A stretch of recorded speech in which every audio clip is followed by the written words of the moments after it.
আসসালামু আলাইকুম ওয়া রাহমাতুল্লাহি ওয়া বারাকাতুহু। উম প্রথম আপনারা এই ভিডিওটা দেখুন। এই ভিডিওটা দেখার পর আপনাদের কিছু মন্তব্য করব। আপনার আগে আসুন সম্পূর্ণ ভিডিওটা দেখুন।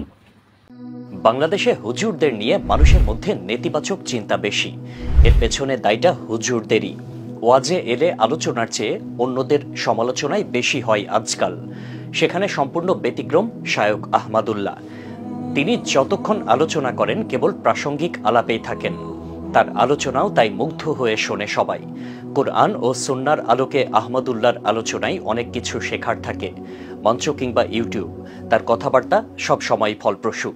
দেশে তাই আহমদুল্লাহর ভক্তেরও কমতি নেই। ইসলামী স্কলার আহমদুল্লাহ বক্তব্য ছাড়াও মানবিক কাজে নিঃস্বার্থভাবে এগিয়ে আসেন। যে কোনো বিপর্যয়ে হাত বাড়িয়ে দেন তিনি। আর সুন্নাহ ফাউন্ডেশনের মাধ্যমে কখনো মানুষের স্থায়ী আয়ের ব্যবস্থা করেন, কখনো দুর্যোগের সময় পৌঁছে যান ত্রাণ নিয়ে। সবকিছুর মিশেলে আধুনিক সময়ের হুজুরদের চেয়ে তিনি যেন একদম আলাদা, যার ভক্ত অনেক, নিন্দুক নেই বললেই চলে। সম্প্রতি দেশের মানুষকে নিয়ে বৃষ্টির জন্য পড়েছেন ইস্তিসকার নামাজ।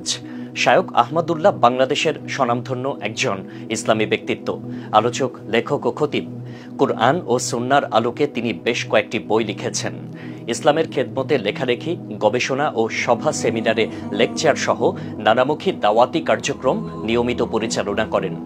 বহুমুখী সেবামূলক কাজে সপ্রতিভ গুণী ও স্বনামধন্য এই আলেমের দিনের জন্ম 15 ডিসেম্বর 1981 সালে লক্ষ্মীপুর জেলার বশিকপুরে। বাবা মোহাম্মদ দেলোয়ার হোসেন ছিলেন ব্যবসায়ী, মা দেলোয়ারা বেগম গৃহিণী। 6 ভাই বোনের মধ্যে আহমদুল্লাহ দ্বিতীয়।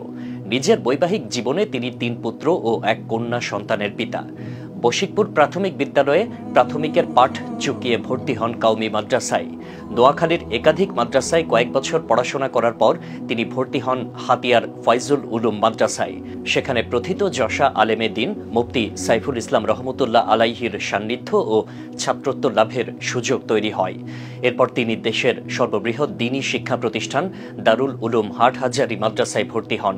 কওমি মাদ্রাসা শিক্ষা বোর্ড থেকে উচ্চ মাধ্যমিকে পরীক্ষা দিয়ে 10ম স্থান, স্নাতকে 3য় স্থান ও 2001 সালে দাওরায়ে হাদিসে সম্মিলিত মেধা তালিকায় 2য় স্থান অধিকার করেন।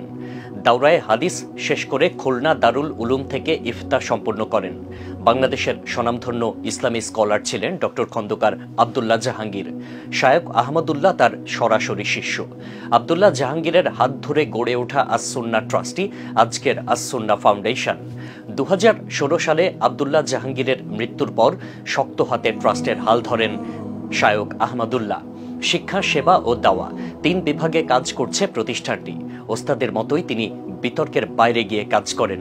আলোচনায় বসলে যথাসম্ভব প্রয়োজনীয় কথার মধ্যে থাকেন। শায়ক আহমদুল্লাহর কর্মজীবন শুরু হয় মিরপুরের দারুল রাশেদে শিক্ষকতার মধ্য দিয়ে। 2003 থেকে 2009 সাল পর্যন্ত সেখানে কর্মরত ছিলেন। মাঝে 1 বছর মিরপুরের আরজাবাদ মাদ্রাসাতেও হাদিসের শিক্ষকতা করেছেন। পাশাপাশি 2004 থেকে 2009 সাল পর্যন্ত ইমাম ও খতিবের দায়িত্ব পালন করেন মিরপুরের বাইতুল ফালা জামে মসজিদে। 2009 সালে সুযোগ আসে আন্তর্জাতিক পরিমণ্ডলে কাজ করার। আরবি ভাষায় বিশেষ দক্ষতার কারণে ডাক পান মধ্যপ্রাচ্যে। সৌদি আরবের পশ্চিম দাম্মাম ইসলামিক দাওয়া সেন্টারে যোগ দেন।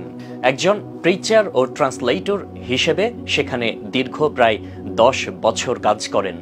শায়ক আহমদুল্লাহ বর্তমানে নারায়ণগঞ্জের ভূমিপল্লী জামে মসজিদের খতিবের দায়িত্ব পালন করছেন। দেশের গণ্ডি পেরিয়ে ইতোমধ্যে তিনি জাপান, ভারত, আরব আমিরাত, সৌদি আরব, দক্ষিণ আফ্রিকা, তুরস্ক, মালয়েশিয়া ও থাইল্যান্ডে একাধিকবার বিভিন্ন আন্তর্জাতিক অনুষ্ঠানে অংশ নিয়েছেন। এখন হচ্ছে আপনার আর কিছু কথা বলবো তাইরি সাহেবকে নিয়ে। তো তাইরি সাহেব একজন মাজার পূজারী, ভণ্ড। সে এমন একজন আলেমরে নিয়ে সে বক্তব্য রাখছেন এবং কথা বলছেন, ভাষায় ভাষা পাচ্ছে না, তারা কি বলবো। শায়খ আহমদুল্লাহর নোকের যোগ্য কিনা আমার জানা নাই। সে কোরআন দেখাও আপনি বলতে পারে না, সে তো আলেমের মধ্যেও পারে না, আবার সে আরেকজন আলেমরে নিয়ে গীবত গায়। আশ্চর্য বিষয় ব্যাপারটা। যাই হোক, আপনারা নিজেরা মন্তব্য করবেন এবং আপনারা এই দুজনের মধ্যে কাকে বেশি পছন্দ করেন, শায়খ আহমদুল্লাহকে না এই মাজার পূজারী তাহেরিকে। সবাই ভালো থাকবেন। আসসালামু আলাইকুম ওয়া রাহমাতুল্লাহি ওয়া বারাকাতুহু।